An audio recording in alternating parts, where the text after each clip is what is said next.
सर्दियों का मौसम था। रात के करीब 12 बज रहे थे। राहुल अपने मामा की बेटी के साथ उसके रजाई में घुसकर 61 वाला प्रोग्राम चला रहा था। तभी अचानक वहां पर उसकी मामी पहुंच गई और फिर उसके बाद जो हुआ दोस्तों, उसे सुनने के बाद आप लोगों का कलेजा थर आ जाएगा। नमस्कार दोस्तों, स्वागत है आप सभी का हमारे एएसएन क्राइम अफेयर चैनल में।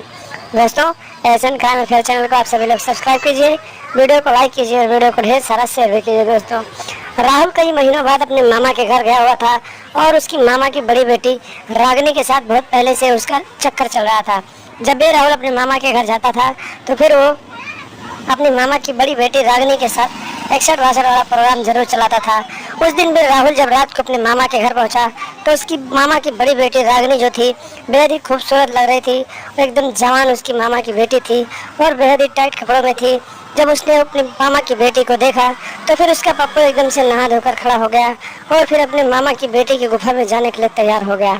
जब रात के करीब 12 बजे तो राहुल अपने कमरे से उठा और फिर अपने मामा की बड़ी बेटी रागिनी के चद्दर में जाकर घुस गया और फिर उसके साथ 61 वाला प्रोग्राम चलाने लगा। काफ़ी देर तक, करीब 2 घंटे तक राहुल अपने मामा की बेटी के साथ 61 वाला प्रोग्राम चलाता रहा और फिर इतनी जोरदार तरीके से उसके साथ 61 वाला गेम खेल रहा था कि उसकी मामा की बेटी की सिसकारियाँ पूरे रूम में गूंज रही थी। तभी अचानक उसकी मामी लक्ष्मण का करने के लिए उठी तो उसने अपनी बेटी के कमरे से अजीब अजीब सी आवाज़ें सुनी।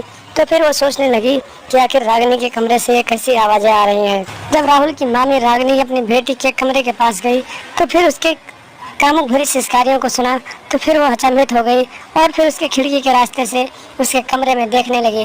जब उसकी मामी वहाँ देखने लगी तो उसने जो देखा वो देखकर उसके पैरों तले जमीन खिसक गई। उसने देखा कि उसकी बेटी अपने बुआ के लड़के यानी राहुल के साथ अच्छे से घोड़ी के स्टाइल में 61 वाला प्रोग्राम चला रही है और उसके पप्पू पे बैठकर खूब जोरदार तरीके से घुड़सवारी कर रही है। इतना नज़ारा देखने के बाद राहुल की मामी को बहुत गुस्सा आया और फिर वो वहाँ से चुपचाप वापस अपने कमरे में आई और फिर अपने पति यानी राहुल की मामा को जगाया और फिर वहाँ पर जाकर पहुँच गई। उसके बाद वो अपनी बेटी रागिनी को बुलाने लगी। जब काफ़ी देर तक दरवाज़ा नहीं खुला तो राहुल की मामी और मामा दोनों खिड़की के रास्ते कमरे में घुस गए और फिर राहुल को पकड़कर मारने लगे। काफ़ी देर तक जब राहुल की पिटाई होती रही तो फिर रागिनी ने मन ही मन में एक अलग सा प्लान बनाया और फिर अपने प्रेमी राहुल को बचाने के लिए घर में रखा एक धारदार हथियार उठाया और पीछे से ही अपने मम्मी और पापा के ऊपर वार कर दिया और देखते ही देखते राहुल की मामी और मामा का वहाँ पर मौत हो गया।